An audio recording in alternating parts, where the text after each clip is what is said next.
Satu warga COVID-19 meninggal, sekolah ditutup.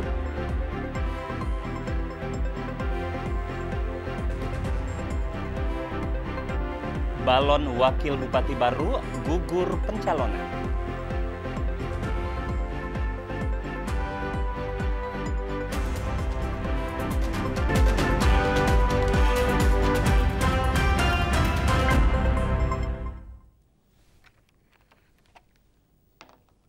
Assalamualaikum warahmatullahi wabarakatuh dan selamat sore saudara. TVRI Media Pemersatu Bangsa kembali hadir menjumpai Anda dengan sejumlah informasi aktual Sulawesi Selatan hari ini, Senin 14 September 2020. Sejumlah informasi kami hadirkan dalam berbagai segmen bersama saya Ediman W. Ferial. Inilah berita selengkapnya.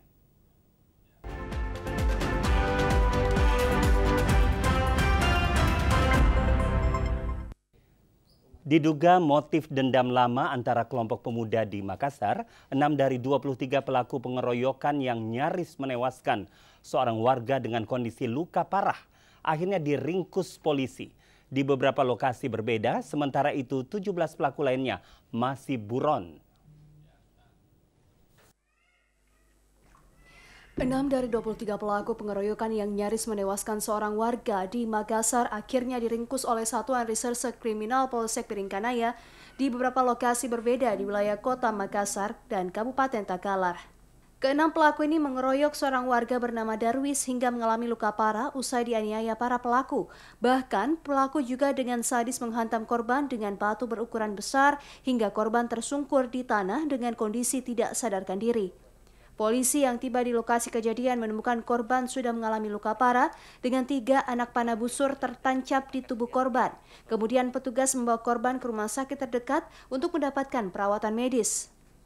Diduga motif penyerangan seorang warga ini buntut dendam lama antar kelompok pemuda di daerah tersebut. Namun para pelaku salah sasaran. Pasalnya korban mengaku tidak tahu menahu aksi pengeroyokan dilakukan oleh para pelaku. Sementara itu menurut Kapolsek Piringkanaya Kompol Wayan Wai Rajanau Aryawan mengaku sebelumnya korban bernama Darwis berboncengan bersama 2 rekannya. Kemudian dari arah belakang para pelaku menabrak motor korban hingga korban terjatuh. 2 rekannya berhasil melarikan diri, namun naasnya korban tertinggal di lokasi kejadian hingga dikeroyok oleh para pelaku yang berjumlah 23 orang. TKP-nya di Lorong Rewata sekitar Pepabri di Kelurahan Bakung. TKP tersebut adalah ditemukannya BB ini, kemudian korban juga kita dapatkan pada saat itu sudah tergeletak dan kondisi 1 busur menancap di perut, 2 menancap di punggung, 2 pergelangan kaki patah. Selain mengamankan 6 pelaku pengeroyokan, petugas juga menyita sejumlah barang bukti berupa 30 anak panah busur beserta pelontarnya dan sebuah batu besar yang digunakan untuk menganiaya korban. Akibat perbuatannya, para pelaku dijerat pasal 170 ayat 2 dengan ancaman 9 tahun penjara. Sementara 17 pelaku lainnya masih buron. Mustamin melaporkan. Anggota DPRD Kabupaten Bulukumba MB dilaporkan ke Polres Bulukumba lantaran diduga menjadi pelaku penganiayaan terhadap ASN Kabupaten Bulukumba. Seorang oknum aparatur sipil negara ASN di Kabupaten Bulukumba, Awal Nur Hadi, melapor ke Polres Bulukumba setelah menjadi korban dugaan penganiayaan oleh oknum anggota DPRD Bulukumba, di mana korban yang menjabat sebagai Kabid Aset Bulukumba ini mengalami luka di bagian leher, diduga bekas goresan kuku. Dalam keterangannya di hadapan polisi, kejadian berawal saat rapat mitra komisi bersama dengan TAPD dan tiba-tiba oknum anggota dewan tersebut mengeluarkan statement TAPD pencuri. Usai rapat diskorsing, korban mendatangi oknum untuk mempertanyakan terkait statement yang dilontarkan. Namun saja, anggota DPRD itu sontak langsung berdiri memegang kerah baju dan kukunya mengenai leher dan mengalami luka gores. Pelaksana harian Kasat Reskrim Polres Bulukumba, Ibda Muhammad Dasri, membenarkan adanya laporan tersebut.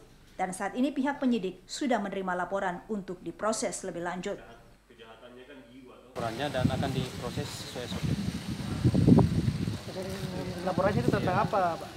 Untuk sementara itu 351 penganiayaan. Iya. Yang terlapor Bakti. Saudara Bakti. Profesinya sebagai? Profesi anggota Dewan DPRD Bulukumba. Sementara itu pidana yang dikenakan oknum tersebut 351 pasal penganiayaan. Dari Bulukumba, Mustari Pardi melaporkan. Pasca seorang warga Kecamatan Matiro Bulu, Kabupaten Pindrang, terpapar positif COVID-19, meninggal dunia, sehingga 2 sekolah dasar ditutup sementara.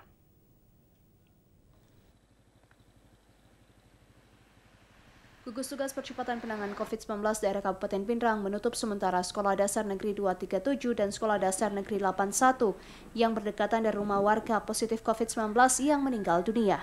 Juru bicara Gugus Tugas Percepatan Penanganan COVID-19 Kabupaten Pindrang, Dr. Kiki Dia Puspita Dewi mengatakan, telah mengeluarkan surat ke Dinas Pendidikan dan Kebudayaan Pemerintah Kabupaten Pindrang untuk menutup sementara 2 sekolah dasar yang berdekatan langsung dengan rumah warga positif COVID-19 meninggal dunia. Hal ini dilakukan untuk mencegah penularan COVID-19 secara luas, utamanya anak sekolah yang melaksanakan pembelajaran tatap muka. Sementara itu, kedua sekolah dasar dan pemukiman warga akan dilakukan penyemprotan cairan disinfektan untuk menghindari adanya klaster baru penyebaran COVID-19. Gugus Tugas Pindrang terus mengimbau seluruh sekolah tetap menerapkan penerapan protokol kesehatan secara ketat demi terhindar dari COVID-19. Asnadikal, TVRI Sulsel melaporkan. Ya, dan saudara, beberapa informasi berikut kami hadirkan dalam segmen Pilkada Serentak.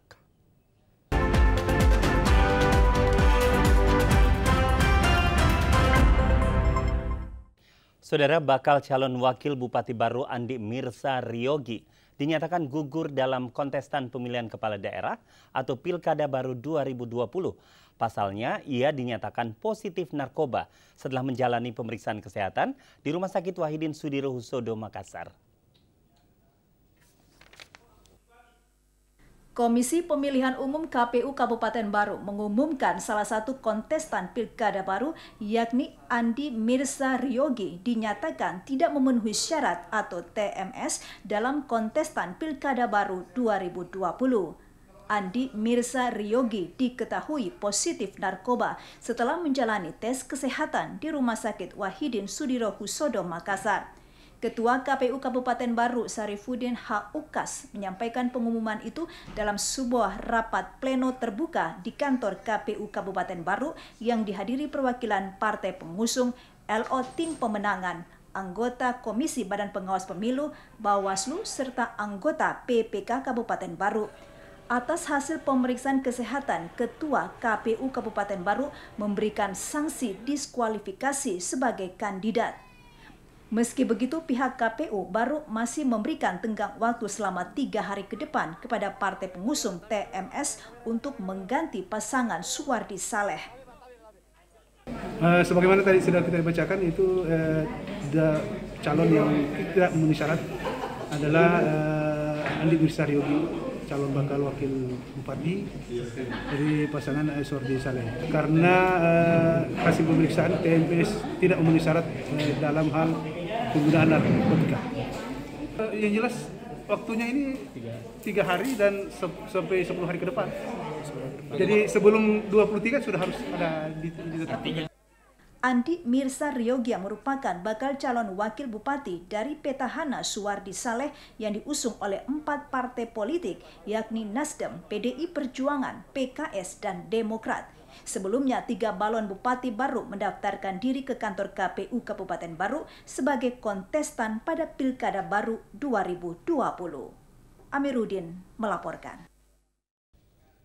Sementara itu, Badan Pengawas Pemilihan Umum Bawaslu Kabupaten Bulukumba laksanakan rapat kerja teknis penindakan dan penyelesaian sengketa pada pemilihan Bupati dan Wakil Bupati Kabupaten Bulukumba tahun 2020.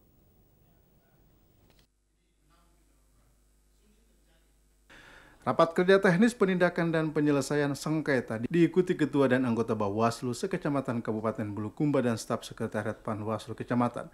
Kegiatan ini turut dihadiri sebagai narasumber anggota Bawaslu Provinsi Sulawesi Selatan serta pimpinan Bawaslu Bulukumba. Divisi Penyelesaian Sengketa Bawaslu Provinsi Sulawesi Selatan Asriadi mengatakan tujuan kegiatan ini memberi pemahaman dan simulasi tata cara penyelesaian sengketa administrasi maupun sengketa pemilu kada Bupati dan Wakil Bupati 2020 tahun ini. Ya, memberi materi kepada mereka, melakukan simulasi tata cara menyelesaikan sengketa ketika terjadi di lapangan. Iya, jadi salah satu penyebab benturan itu adalah sengketa. Dan ketika mereka mampu menyelesaikan itu, tentunya itu kebaikan bagi kita semua. Tak hanya itu, selain mengingatkan pentingnya menjaga integritas dan profesionalitas dalam menjalankan tugas dan wewenang, pihaknya juga mengimbau penyelenggara pengawas pemilihan agar tetap mematuhi standar protokol kesehatan dalam melakukan pengawasan setiap tahapan penyelenggaraan Pilkada Bupati dan Wakil Bupati Bulukumba sebagai upaya mencegah penularan COVID-19. Dari Bulukumba, Mustari Pardi melaporkan. Jelang pemilihan kepala daerah pada tanggal 9 Desember 2020, upaya peningkatan partisipasi pemilih terus dilakukan pemerintah Kabupaten Goa hingga ke tingkat kelurahan. Mendekati pelaksanaan pemilihan kepala daerah serentak tanggal 9 Desember mendatang, berbagai upaya peningkatan partisipasi pemilih terus dilakukan. Partisipasi pemilih dalam pelaksanaan pemilihan umum sangat penting yang menjadi keterlibatan sikap masyarakat dalam menentukan pilihan dan arah menuju perubahan yang lebih baik ke depan. Salah satu indikator keberhasilan dan kualitas pelaksanaan penyelenggaraan pemilu yang demokratis adalah partisipasi masyarakat dalam mengikuti tahap-tahapan pemilu. Karena itu Kabupaten Goa sebagai salah satu daerah yang akan ikut melaksanakan pemilihan kepala daerah terus melakukan pengenalan hingga ke tingkat paling bawah. Seperti di Kelurahan Kalegoa, Kecamatan Somba Opu. Didampingi Dan Ramil Somba Opu dan Kapolsek Somba Opu, Camat Somba Opu memberikan pemahaman kepada masyarakat pentingnya menggunakan hak suara pada pemilihan kepala daerah mendatang.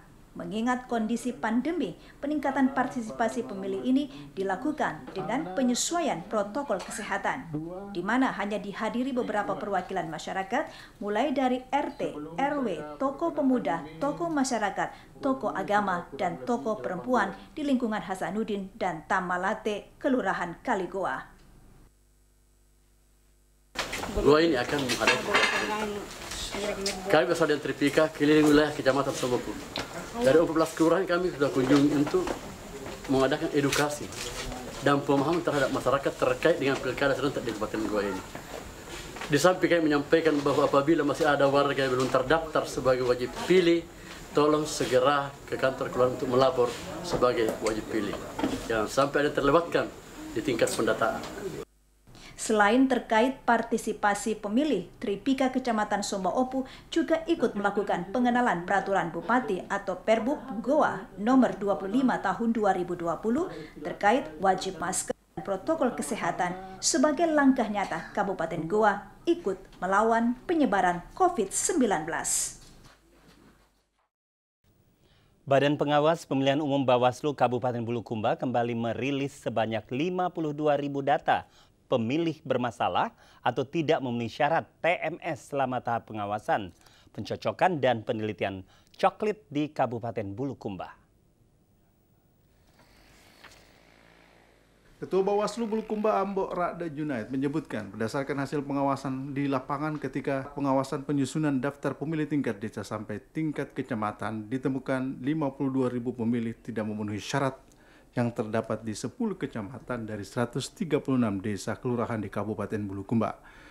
Hasil kajian temuan pemilih terdiri dari beberapa kriteria diantaranya pemilih ganda, pemilih yang meninggal dunia, masih berstatus TNI dan Polri, dan pemilih yang tidak dikenal, bahkan ditemukan pemilih namun identitas di luar daerah. Bawaslu menemukan pemilih tidak bersyarat, itu ditemukan oleh teman-teman Panwaslu Kecamatan atau pengawas di lapangan pada saat melakukan pengawasan di penyusunan daftar pemilih mulai dari tingkat desa sampai ke tingkat PPK di tingkat kecamatan. Total TMS itu ada 52.000 yang kami temukan. Kabupaten Bulukumba belum melakukan koordinasi langsung ke KPU karena masih menunggu beberapa hasil rekap di tingkat desa dengan rekap tingkat PPK kecamatan di Kabupaten Bulukumba. Mustari Pardi dari Bulukumba melaporkan. Polres akan melibatkan para tokoh ulama dalam pemetaan konflik antar pendudukan di media sosial guna memberikan pelatihan antisipasi bahaya konflik dan penyebaran berita bohong di media sosial. Isu SARA dan hoaks melalui dunia maya sangat diwaspadai dalam menghadapi pelaksanaan pemilihan kepala daerah 2020 di Kabupaten Maros. Masyarakat diminta selektif saat menerima informasi untuk menghindari perpecahan. Mengantisipasi masalah tersebut, petugas akan melakukan pemantauan lapangan sekaligus untuk melihat perkembangan media sosial. Selain itu, pihak Polres Maros juga akan menggandeng para ulama untuk mengantisipasi kejahatan di dunia maya jelang Pilkada 2020. Menurut Kapolres Maros, kejahatan di dunia maya atau media sosial masih sangat rawan untuk penyebaran hoaks dan cybercrime oleh orang-orang yang tidak bertanggung jawab. Persiapan pelaksanaan Pilkada 2020 Maros terus dilakukan oleh Polres Maros dengan melibatkan pihak terkait.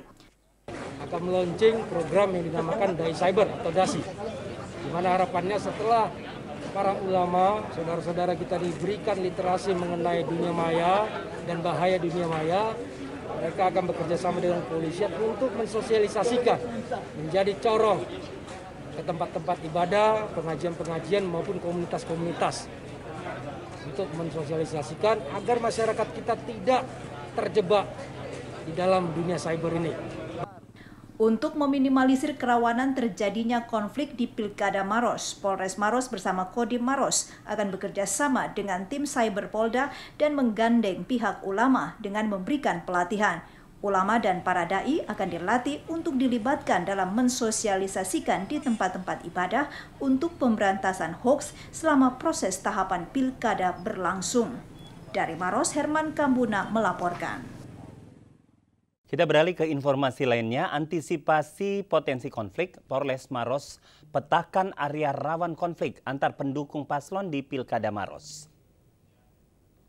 Polres Maros akan memetakan wilayah area rawan konflik antar pendukung pasangan calon dalam Pilkada 2020 di Maros. Salah satu tujuannya untuk mengantisipasi potensi konflik yang berpotensi muncul ketika pelaksanaan Pilkada. Pemetaan area rawan konflik di Maros menurut Kapolres Maros AKBP Musa Tampu Bolong. Akan dilakukan pemetaan lokasi rawan konflik. Polisi mengantisipasi adanya beberapa yang dinilai rawan konflik namun belum diminimalisir. Sementara tingkat kerawanan selama masa Pilkada Maros, Polres Maros masih menganggap dunia maya sangat rawan untuk dimanfaatkan untuk penyebaran hoaks dan cybercrime oleh orang yang tak bertanggung jawab. Itu di Maros ini tingkat kerawanan yang mungkin terjadi ya, mungkin serangan dunia maya cyber. Ini umum. Kita ada tahu bahwa dunia maya ini borderless, tidak terbatas. Dan tidak menutup kemungkinan di Maros akan terjadi nantinya itu serangan yang dilakukan oleh orang-orang atau oknum-oknum yang tidak bertanggung jawab, baik itu hoax, hate speech maupun black campaign. Sebelumnya Polres Maros membagikan 55.000 masker pada masyarakat. Pembagian masker dilakukan secara simbolik kepada 3 pasangan calon bupati dan wakil bupati Maros yang akan mengikuti Pilkada 2020 di Maros. Pembagian masker juga diberikan kepada anggota parpol, tokoh masyarakat, dan tim pemenangan paslon.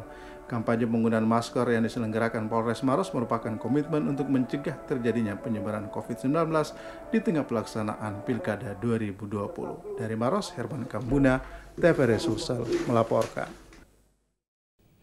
Saudara, penyebaran COVID-19 juga menimpa daerah Provinsi Nusa Tenggara Timur.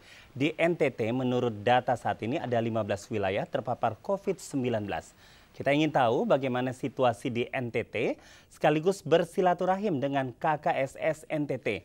Dan saat ini kami telah terhubung dengan Wakil Ketua Kerukunan Keluarga Sulawesi Selatan di NTT, Bapak Haji Anwar Talib. Assalamualaikum warahmatullahi wabarakatuh. Pak Haji Anwar. Ya, waalaikumsalam Pak. Bagaimana kabar? Baik, ya Bapak sehat Pak di sana? Ya, alhamdulillah Pak. Kami di Kupang sehat. Alhamdulillah. Ya Pak Anwar, kami ingin tahu sejak kapan Bapak merantau di NTT dan sebenarnya Bapak saat ini berprofesi sebagai apa Pak? Waduh, kalau ditanyakan itu Pak, saya sejak kecil merantau di Nusa Tenggara Timur. Tahun 89 saya masuk di NTT. Tahun 1989 Pak ya. Nah, bisa diceritakan Pak ketika masa kecil Bapak di Sulawesi Selatan di mana dan di manakah Bapak bersekolah? Oh baik, Pak. Saya masa kecil itu tinggal di salah satu daerah perbatasan Kabupaten Wajo sama Bone. Namanya itu Kecamatan Cenrana. Kecamatan Cenrana, ya. Ya, Pak Anwar, bagaimana situasi di NTT khususnya di Kota Kupang saat wabah pandemi COVID saat ini? Ya, alhamdulillah Pak, di Kota Kupang kami biasa-biasa saja seperti penyakit lainnya. Kelihatannya masyarakat Kota Kupang tidak terlalu begitu terpengaruh dengan COVID-19 ini, karena memang kita di Kupang penyebarannya tidak begitu seperti di daerah-daerah lain seperti Makassar dan Surabaya. Laporan terakhir yang kami dapat informasi, kita di NTT itu yang positif, dikatakan positif meninggal itu baru 1. Dan yang terinfeksi juga kelihatannya tidak begitu parah seperti di daerah-daerah lain. Dan kondisi juga warga di NTT, khususnya warga Sulawesi Selatan yang ada di Kupang, tidak begitu terpengaruh dengan kondisi pandemi COVID-19 ini. Tetap beraktivitas seperti biasa. Ya, kondisi terkini saudara-saudara kita warga Sulawesi Selatan di NTT, Pak, seperti apa? Kondisinya yaitu Pak, gambarannya seperti biasa, kita tetap menggunakan protokol kesehatan, menggunakan masker, menjaga jarak, namun di tempat-tempat ibadah kita normal biasa saja, kita sholat di masjid, merapatkan shaf, cuman memang kita tingkatkan kebersihan saja Pak, seperti mencuci tangan, terus kita tidak terlalu banyak berkerumun, mungkin itu aja Pak, kita seperti biasa, standar aja, biasa-biasa saja. Ya, Pak Haji Anwar, salatnya tetap memperhatikan social distancing? Ya, tetap kita memperhatikan Pak. Ya, sejauh ini untuk mempererat tali silaturahim antar warga KKSS, bagaimana kegiatan yang dilakukan, Pak Anwar? Oh baik, kami di sini kita ada beberapa kegiatan untuk bersilaturahmi dengan warga Makassar yang ada di Nusa Tenggara Timur. Misalnya kita ada rapat rutin hampir setiap bulan, itu yang pertama. Terus yang kedua, kami juga ada pengajian rutin setiap bulan antara warga Sulawesi Selatan yang ada di Nusa Tenggara Timur. Ada juga arisan bulanan. Jadi seperti itu Pak kegiatan kami yang ada di perantauan ini di Kupang khususnya. Iya, kami dengar juga infonya Pak Haji bahwa warga KKSS NTT kemarin sempat melakukan aksi kemanusiaan ya, membantu korban banjir di Masamba, Luwu Utara. Boleh diceritakan sedikit, Pak? Oh ya, baik. Jadi kebetulan kami, kerukunan keluarga Sulawesi Selatan itu melalui dari pusat memang diperintahkan ketika ada bencana-bencana di daerah. Bukan hanya di daerah Makassar atau di Sulawesi Selatan umumnya, tapi khususnya kegiatan-kegiatan kalau ada bencana seperti kita dulu ada bencana di Sumatera Barat, Padang kita bantu, terus ada bencana di Papua yang ada kejadian kemarin, saudara kita bantu. Jadi KKSS itu bukan hanya membantu warga yang ada di Sulawesi Selatan, tapi seluruh Indonesia, bahkan kalau ada di seluruh dunia, karena kita ini KKSS ini terbentuk Pak, sampai di Eropa, sampai di Amerika, di Australia, semua kita ada pengurusnya. Demikian Pak. Ya, bagaimana sosialisasi daripada warga Makassar atau Sulawesi Selatan terhadap warga setempat, warga lokal NTT melihat kondisi latar belakang budaya yang berbeda? Seperti apa Pak? Baik Pak, jadi sebagaimana pembina kita Bapak Muhammad Yusuf Kalla, bahwa di mana bumi dipijat, di situ langit dijunjung. Jadi itulah yang kita selalu terapkan di rantauan sehingga kita bisa beradaptasi dengan baik warga setempat. Jadi kita tidak ada masalah Pak dengan warga setempat, kita sudah terbiasa.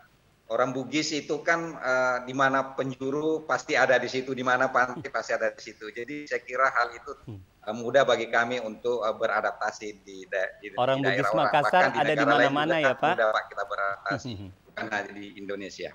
Iya.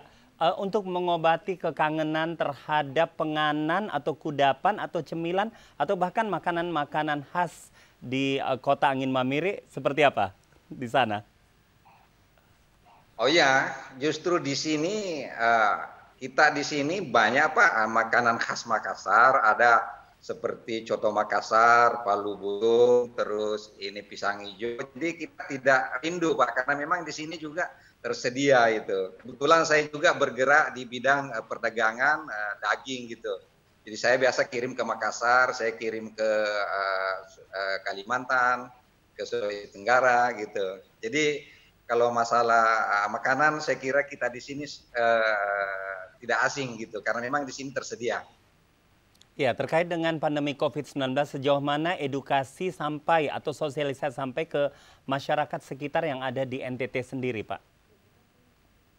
Oh ya, saya kira kita warga KKSS sendiri juga mengambil bagian kemarin, Pak. Kita diperintahkan dari pengurus pusat untuk bagaimana menyadarkan masyarakat agar kita bisa menjaga kesehatan, agar bisa terhindar dengan COVID-19 ini. Jadi saya kira masyarakat ini kan sudah tidak sulit lagi karena informasi melalui media sosial, media cetak, media TV dan sebagainya, jadi tidak sulit Pak untuk hal itu. Ya, Pak Haji Anwar, dengan adanya pandemi COVID-19 sendiri, bagaimana kegiatan-kegiatan KKSS? Apakah dilakukan tetap secara rutin, entah itu melalui daring atau tatap muka langsung, Pak? Betul Pak, setelah 3 bulan pertama itu memang kita melalui daring, tapi setelah itu, setelah ada perubahan kita sudah biasa normal kembali, cuma yaitu perbedaannya kita menjaga tetap protokol kesehatan COVID-19. Ya, nah kemudian dalam masa pandemi COVID-19 dari segi pendidikan anak-anak khususnya anak-anak dari Sulawesi Selatan yang ada di NTT, apakah mereka sekolah tetap di rumah saja atau ada tatap muka pada zona-zona hijau tertentu yang ada di NTT? Oh ya, kalau masalah pendidikan kayaknya seluruh nasional sama Pak. Kita juga tetap anak sekolah masih libur, cuma sekali-sekali ke sekolah mungkin 1 kali seminggu ada hal-hal yang penting ke sekolah. Tapi umumnya semua tetap di rumah menggunakan apa istilahnya itu menggunakan belajar jarak jauh. Ya, Pak Haji Anwar, saat ini Anda disaksikan tidak hanya dari pesawat televisi, tapi juga dapat disaksikan di TVRI Klik melalui handphone yang dimiliki oleh Bapak Ibu sekalian di rumah. Apa yang ingin Bapak sampaikan? Mungkin ada pesan-pesan khusus untuk keluarga Handetolan yang ada di Sulawesi Selatan. Silakan Pak Haji. Ya. Baik Pak, saya kira terima kasih TVRI Makassar sudah memfasilitasi kami warga KKSS yang ada di Kupang. Pesan saya, mari kita sama-sama saling mendoakan agar kita tetap dalam pandemi COVID-19 ini kita diselamatkan oleh Allah Subhanahu wa taala dan kita akan bisa tetap bersilaturahim meskipun lewat media sosial, meskipun live seperti ini. Dan saya juga insya Allah Pak tanggal 16 atau 17 saya ke Makassar nanti. Baik. Jadi salam buat keluarga yang ada di Makassar. Baik, terima kasih banyak Pak Haji Anwar Talib sudah berbagi dengan kita di studio dan seluruh pemirsa di Sulawesi Selatan dan bahkan di seluruh dunia melalui TVRI Klik. Sehat selalu buat Bapak dan keluarga. Salam dari kami. Baik, terima kasih Pak. Assalamualaikum warahmatullahi wabarakatuh. Waalaikumsalam warahmatullahi wabarakatuh. Ya, saudara, kami lanjutkan dengan informasi lainnya. Danrem 141 Tok Dopuli melepas 206 calon bintara PKTNI AD 2020 untuk diberangkatkan guna mengikuti seleksi pusat di Pakato Rindam 14.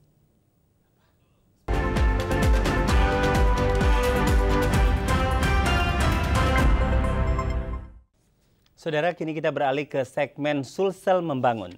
Danrem 141 Tok Dopuli melepas 206 calon bintara PKTNI AD 2020 untuk diberangkatkan guna mengikuti seleksi pusat di Pakato Rindam 14 Hasanuddin sebagai seleksi akhir. Diawali dengan pengecekan kepada seluruh calon, baik dari segi administrasi maupun kelengkapan yang akan digunakan pada kegiatan di tingkat pusat, sebanyak 206 calon Bintara PK TNI AD 2020 mendapatkan arahan dan dilepas oleh Danrem 141 Todopuli Brigjen TNI Jasar Jamil untuk diberangkatkan guna mengikuti seleksi pusat di Pakato Rindam 14 Hasanuddin dengan start di Makorem 141 Todopuli. Menurut Danrem, dalam arahannya banyak memberikan motivasi dan semangat dengan tidak memikirkan lagi hal yang bisa membebani pikiran para calon Bintara. Selain Danrem, juga hadir Kasih Pers Kolonel Artileri Medan Yani Arisa Songko yang memberikan beberapa tips dalam menghadapi seleksi, di mana sebelum para calon diberangkatkan, diberikan kesempatan untuk bertemu kembali keluarga sebelum akhirnya didata ulang. Pemberangkatan calon Bintara tetap memperhatikan protokol kesehatan, sebab saat ini masih dalam situasi pandemi COVID-19, sehingga panitia selalu mengingatkan untuk tidak menanggalkan masker, juga menjaga stamina dan kebersihan. Syafri Aziz melaporkan. Ya, dan saudara, beberapa informasi berikut kami hadirkan dalam segmen Lintas Daerah usai jeda berikut ini.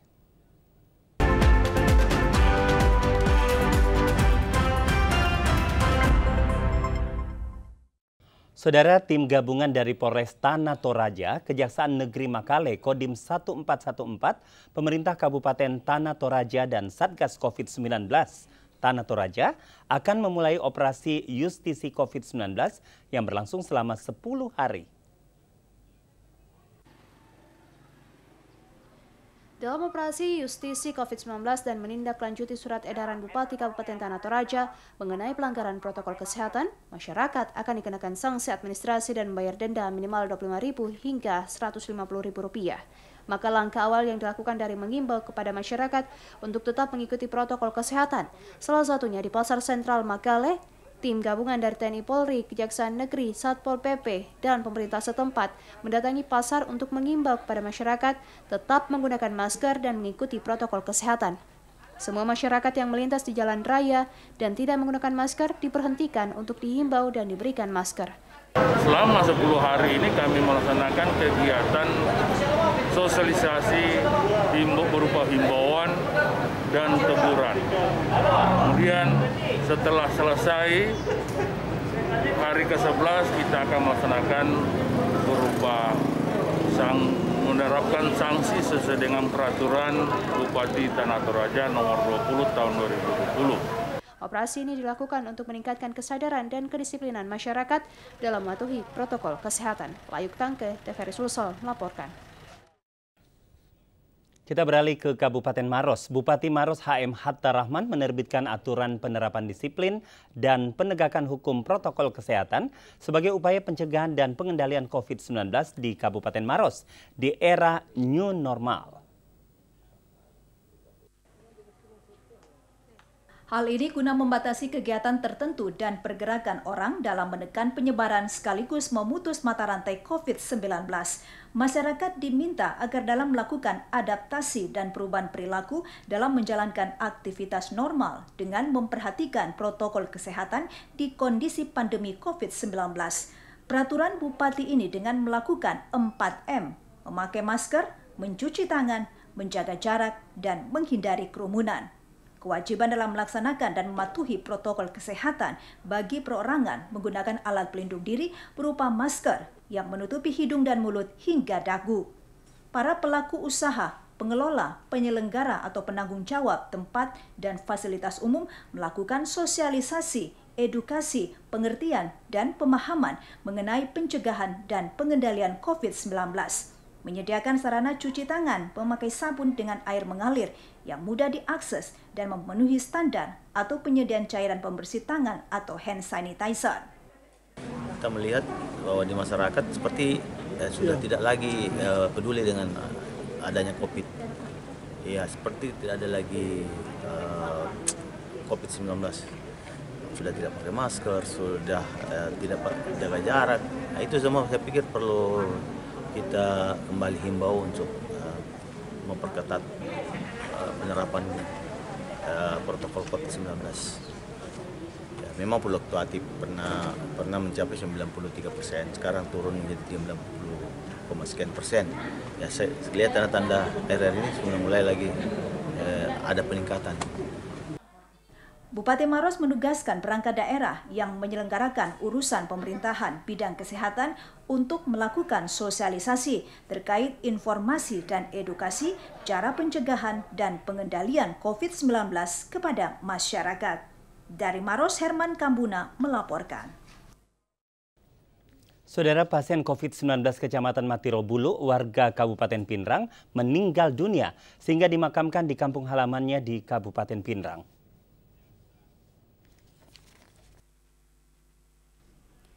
Pasien COVID-19 berinisial SH umur 60 tahun, warga desa Menarang, Kecamatan Matirobulu, Kabupaten Pinrang, dirawat di Rumah Sakit Umum Daerah RSUD Lasindrang, Kabupaten Pinrang, meninggal dunia. Sehingga jenazah almarhum pasien COVID-19 dimakamkan di kampung halamannya. Pemakaman umum Desa Menarang, Kecamatan Matirobulu, Kabupaten Pinrang oleh keluarganya karena sebelum meninggal dunia hasil swab positif COVID-19 belum keluar dari Balai Besar Laboratorium Kesehatan Makassar.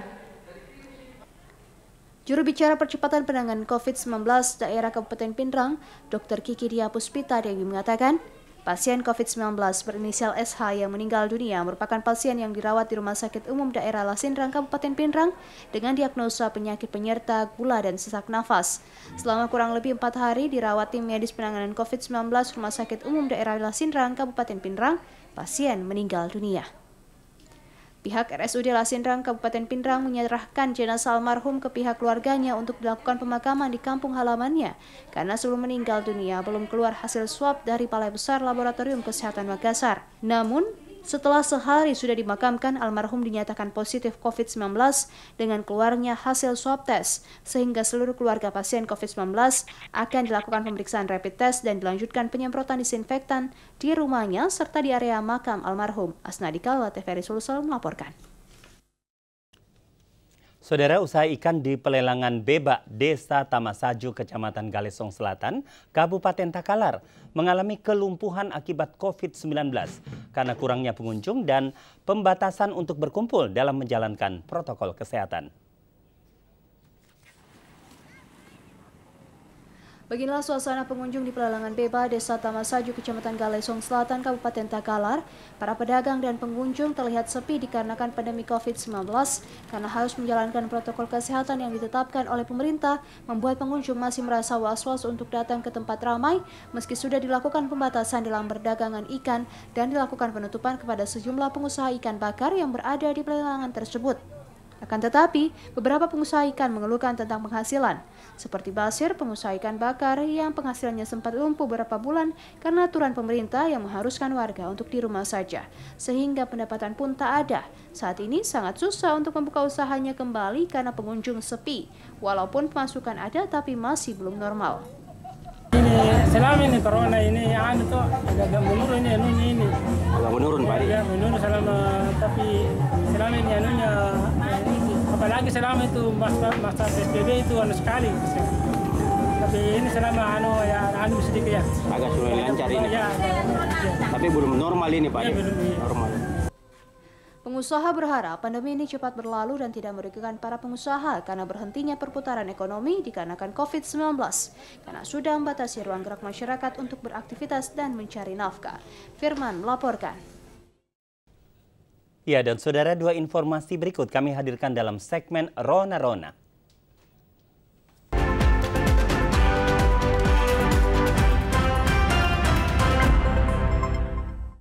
Saudara, larangan kendaraan bermotor pada pagi hari di Jalan Boulevard Panakukang hingga saat ini belum diberlakukan kembali.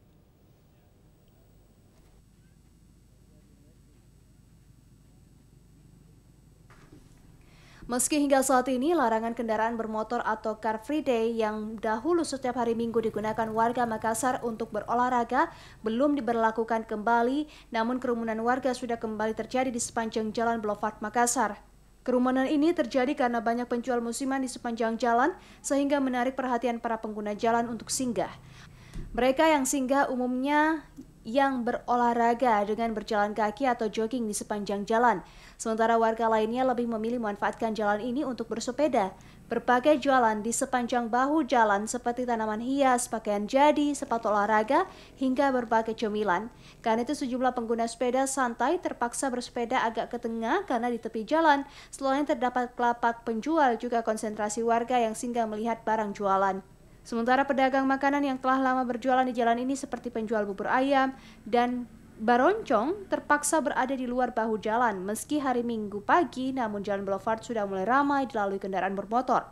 Sedangkan komunitas olahraga bersepeda yang biasanya menggunakan sisi jalan Boulevard untuk berkumpul juga mulai tersisi atau bergeser ke bagian lainnya untuk menghindari kerumunan atau konsentrasi warga.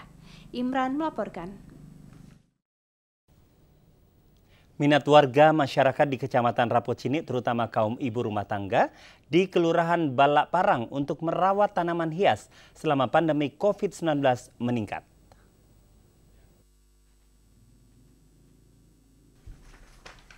Anjuran untuk mengurangi kegiatan di luar rumah selama masa pandemi COVID-19 menjadikan kaum ibu rumah tangga di Kelurahan Balak Parang memanfaatkan waktu untuk memberikan perhatian terhadap tanaman hias mereka.